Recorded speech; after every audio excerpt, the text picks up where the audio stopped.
लेकिन क्या प्रयागराज महाकुंभ में हुई घटना, नई दिल्ली रेलवे स्टेशन पर हुई भगदड़, हाथरस में हुई भगदड़, उसमें कार्रवाई को लेकर क्या कुछ रहा है? क्या उन्हें वो भी याद है? क्या वो सवाल तब भी उठाए गए थे उसी सरकार की तरफ से? ये तमाम चीजें आज यही समझने की हम कोशिश कर रहे हैं। राजनीतिक विश्लेषक हमारे साथ सैयद जवाद साहब हैं, आज कांग्रेस का पक्ष यहाँ रखते नजर आएंगे। सैयद जवाद साहब, अब यहाँ पर सीधे सीधे अब आप पर ये आरोप लग रहा है कि फोटो ऑप, इस अपॉर्चुनिटी के लिए ही ये सब किया गया। आरसीबी के जीत के जश्न में लोगों की जान बचाने पर जो जिम्मेदारी जो एक सरकार की होनी चाहिए, सब भूल गई सरकार। क्या थी इतनी जल्दबाजी? जी पूजा जी, धन्यवाद आपका। देखिए, घटना जो हुई है वो बहुत ज्यादा दुखदाई है और जो है जिम्मेदारी भी सुनिश्चित करी जा रही है और जिनके परिवार वालों का नुकसान हुआ है उनके प्रति संवेदनाएं भी रखी जा रही हैं। और उम्मीद और तवक्को ये थी कि भारतीय जनता पार्टी ऐसी चीजों के ऊपर राजनीति नहीं करेगी और मुझे नहीं लगता ऐसी चीजों के ऊपर राजनीति होना भी चाहिए।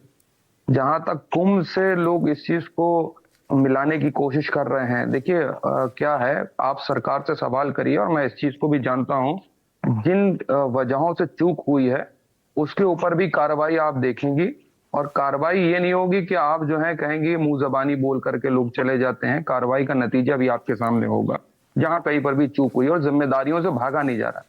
डी के शिव कुमार साहब हों, चाहे सीतारमैया साहब सीएम साहब हों, मौके पर गए, लोगों से मुलाकात करी जा करके, मुआवजे की घोषणा है और जांच। क्या कहा सिद्धारमैया ने? एक तरफ तो वो ये कहते हैं, एक तरफ तो सीएम सिद्धारमैया ये कहते हैं कि इस मामले में राजनीति नहीं होनी चाहिए, दूसरी तरफ महाकुंभ की घटना का जिक्र करके, प्रयागराज का जिक्र करके राजनीति कौन कर रहा है सैयद जवाद साहब?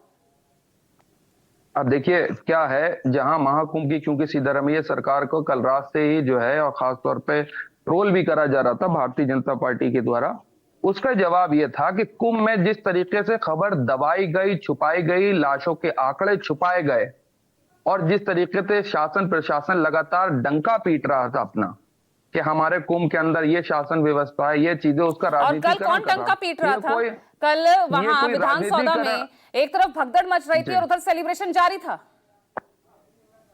पुलिस तैयार नहीं थी, लेकिन फिर भी विक्ट्री परेड 12 घंटे के अंदर, कोई तैयारी नहीं, कोई व्यवस्था, कोई मेडिकल इमरजेंसी की कोई व्यवस्था नहीं और यहाँ पर विक्ट्री परेड निकालने के लिए फैसला ले लिया गया।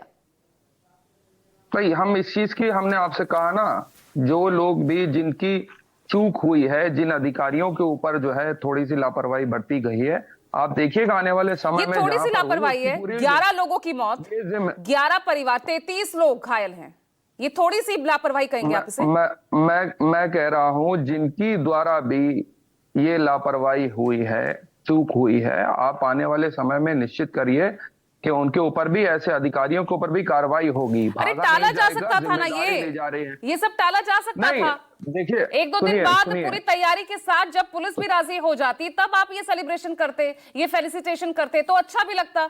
कम से कम जश्न तो मौत के लिए, मौत में नहीं बदलता। नहीं, दुखद घटना है और हम इस चीज को सुनिश्चित भी करेंगे, जिम्मेदारी भी सुनिश्चित करेंगे। लेकिन जिस तरीके से राजनीतिकरण करके भारतीय जनता पार्टी ये सोच रही है कि कुछ पॉलिटिकल गेन लिया जाए, ये भी बहुत दुर्भाग्यपूर्ण है। जहां तक कुंभ से ताल्लुक था और जगह पर ताल्लुक था, भाई जैसे महाकुंभ में हुई घटना, हाथरस में हुई भगदड़ को लेकर विपक्ष एक्टिव हो जाता है, तो यहाँ बीजेपी विपक्ष में है, वो एक्टिव हो रही है। वो यही हो रहा है ना सिंह जी, यही सिलसिला चल रहा है ना। 10 सेकंड दे दीजिए, 10 सेकंड दे दीजिए। रुकिएगा ना सैयद जी, थोड़ा सा समय कम है, सबको बराबर मौका देना है। रुकिएगा दे दीजिए, फिर मैं नहीं बोलूंगा। हाँ बोलिए। ना किसी पत्रकारों को दबाया गया, ना पत्रकारों को धक्के देकर के भगाया गया। खूब जिम्मेदारी तय करिए, कड़े से कड़े सवाल करिए। लेकिन जब भारतीय जनता पार्टी की मौजूदा सरकार थी, पत्रकारों के साथ क्या दुर्व्यवहार हुआ ये भी आप करिए। खबरें किस तरीके से दबाई गई, मौत के लाशों के जो आंकड़े थे वो छुपाए गए, अंदर घुसने नहीं दिया गया। ये फर्क है सरकारों को चलाने में, फर्क को समझिए आप लोग। हम जिम्मेदारी तय करेंगे, भारतीय जनता पार्टी की तरह राजनीतिकरण नहीं करेंगे कि जहां पे पत्रकारों को धक्के देकर के बाहर मार करके निकाल दिया गया था। पत्रकारों को पर लाठीचार्ज नहीं होगी, जनता को छलिए और राजनीति चमकाने के लिए प्लेयर कार्ड ले लीजिए आप लोग। रुकिएगा मनीष जी, नहीं, जब तक बात भगदड़ की थी तब तक तो आप एकदम शांत रूप से आप जवाब दे रहे थे हर बात का। यहाँ इस टॉपिक से हटते ही विषयांतर होने के साथ साथ आपकी आवाज भी ऊंची हो गई, यही हुआ ना सैयद जवाद साहब? नहीं, इसलिए नहीं, तकलीफ है हमें, जो घटना हुई उसकी तकलीफ है, लेकिन राजनीतिकरण जिस तरीके से भारतीय जनता पार्टी आगे कर रही है, कर रात से उसकी ट्रोल आर्मी कर रही है, वो दुखद है हमारे लिए भी। इसलिए दुखद जब लापरवाही हुई है तो सवाल उठेंगे ना, जब लापरवाही हुई है तो सवाल उठेंगे। राज्य सरकार ही उसके लिए जिम्मेदार है ना। कोऑर्डिनेशन अगर वहां की पुलिस और राज्य सरकार और प्रशासन में नहीं होगा तो आप जिम्मेदार है ना। एसएन सिंह जी बिल्कुल आप रुकिएगा सैयद जी, पूजा जी देखिए, राजा